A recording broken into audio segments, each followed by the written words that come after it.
Bonjour tout le monde, bienvenue à La Chaise Bleue, le podcast qui s'adresse aux leaders de la transformation dans les entreprises à l'ère du numérique. On est présentement au salon industriel de l'Abitibi et ce podcast vous est présenté par le programme CIPEM de Prompt. On rencontre Madame Michelle Hood de l'entreprise Savaco. On va parler de relève d'entreprise, on va parler de transformation de modèle d'affaires, de défis de commercialisation. Puis vous allez voir avec Michelle, tout s'apprend. Bon podcast. Ben moi, au départ, premièrement, Michelle Hood, mon nom de famille. Premièrement, je suis une couturière de formation. Oh, wow! Donc, oui, c'est ça. Donc, c'est une des rares de ma génération, je pense. C'est rare, là, quand une même. Une des dernières, oui, c'est ça. Ça peut être un hobby pour plein de gens, là, mais de métier, là. Oui, c'est ça. Moi, c'est vraiment de métier. C'est par la bande là, que je suis devenue couturière, puis j'ai vraiment une formation là-dedans.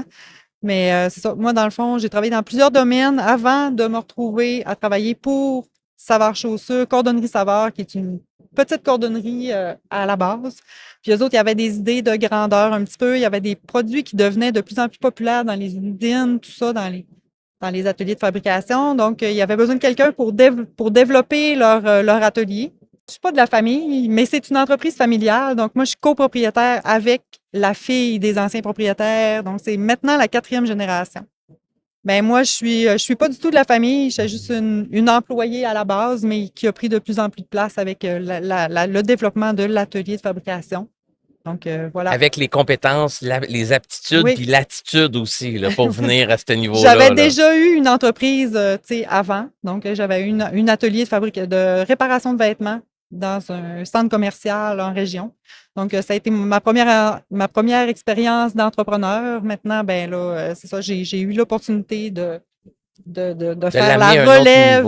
Oui, c'est ça, de faire la relève de cette entreprise-là, qui était une entreprise déjà avec une super belle réputation, avec des produits de qualité, tout ça. Donc, on continue là-dedans. On est 2 actionnaires.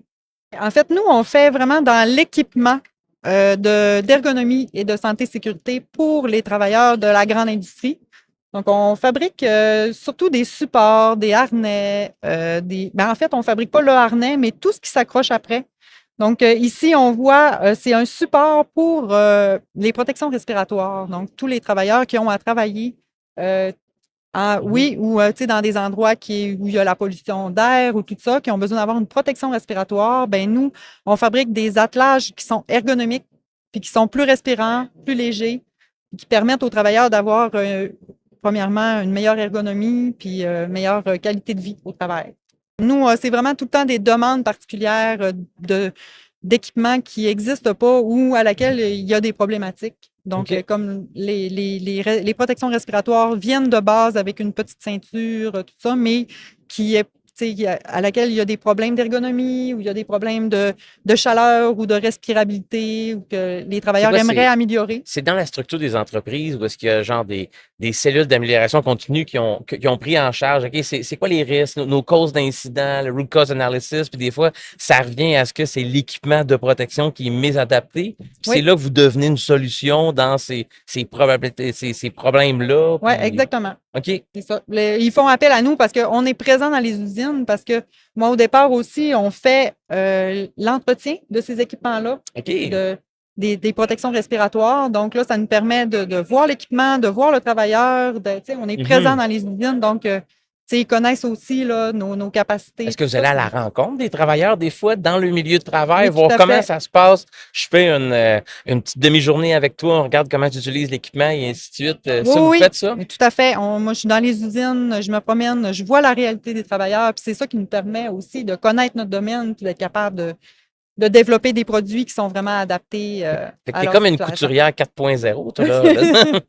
Est-ce qu'il y a des quantités minimum, mettons? Si moi, je veux un porte-outil, que ces deux-là, je peux t'en commander juste un ou maintenant, il y a comme une production en série? En fait, ça décolle toujours d'un besoin qui est d'une petite quantité, mais souvent, après, nous, ça nous permet de proposer ce produit-là à d'autres clients qu'on sait que probablement qu'il y a les fait que mêmes votre besoins. innovation vient de là un peu aussi au niveau du Oui. produit, là, les demandes Oui, clients. tout à fait. Mais on s'adresse juste à l'industrie et non à monsieur, madame, tout le monde. Donc, tu sais, pour OK. les particuliers qui viendraient avec une demande particulière, probablement J'aimerais ça que mon que petit râteau à jardin, puis m'appelle rentre, là. Non, c'est ouais. pas ça du tout, là. Ça décolle de ça, par exemple, notre entreprise au départ. C'était vraiment une petite cordonnerie. Donc, au début, OK. c'était ça, mais ça nous a Ça l'a permis de migré développer une ou à l'ailleurs. expertise. Exactement. Excellent.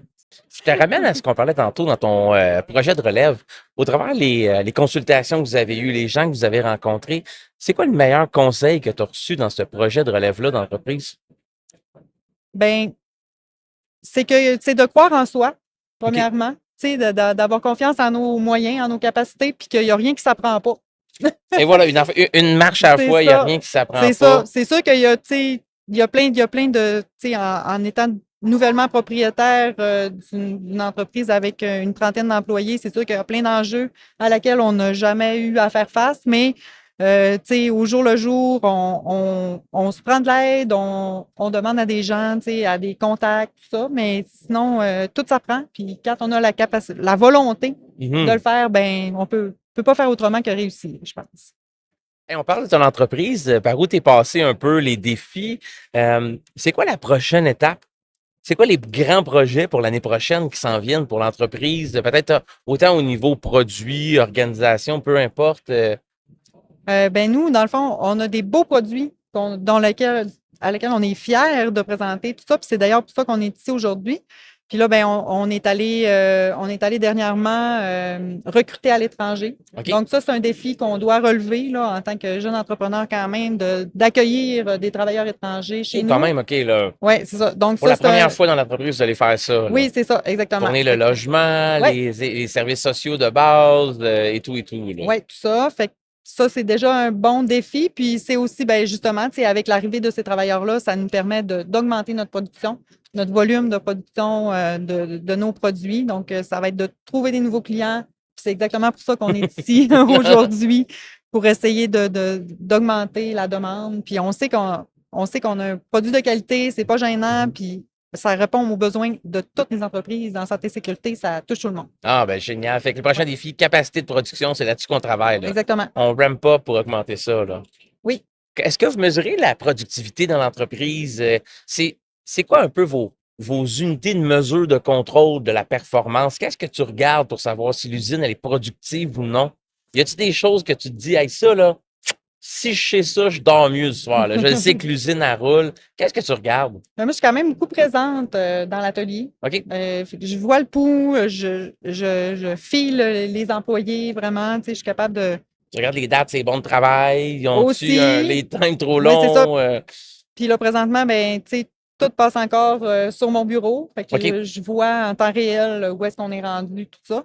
Mais, tu sais, le virage numérique, tu sais, ça fait partie de nos prochains défis aussi. Là. On est en train, justement, de magasiner ça, de regarder qu'est-ce qui pourrait nous aider encore plus là, dans la productivité, puis à vraiment chaque poste de travail pour essayer d'informatiser tout ça, puis pour la formation de nos nouveaux employés aussi, là, tu sais, avoir... Des fois, travailler aussi sur la culture de l'entreprise pour l'adoption du numérique, faire en sorte que les gens soient curieux, veulent se permettre des fois de faire des erreurs pour apprendre aussi avec des nouveaux outils pour que ça soit quelque chose d'agréable là, à utiliser éventuellement. Ben, j'adore ça. Puis permettre aux employés de se challenger aussi là, dans leur travail, de venir comment je pourrais devenir meilleur, puis comment on peut devenir meilleur en équipe aussi. Donc voilà. Avec très beau défi d'entrepreneur. Merci beaucoup de m'avoir permis de faire ça avec vous, là, de parler de moi, de mon entreprise. Ben, ça me fait plaisir, c'est ce qu'on voulait entendre. Bon salon. Merci. Salut.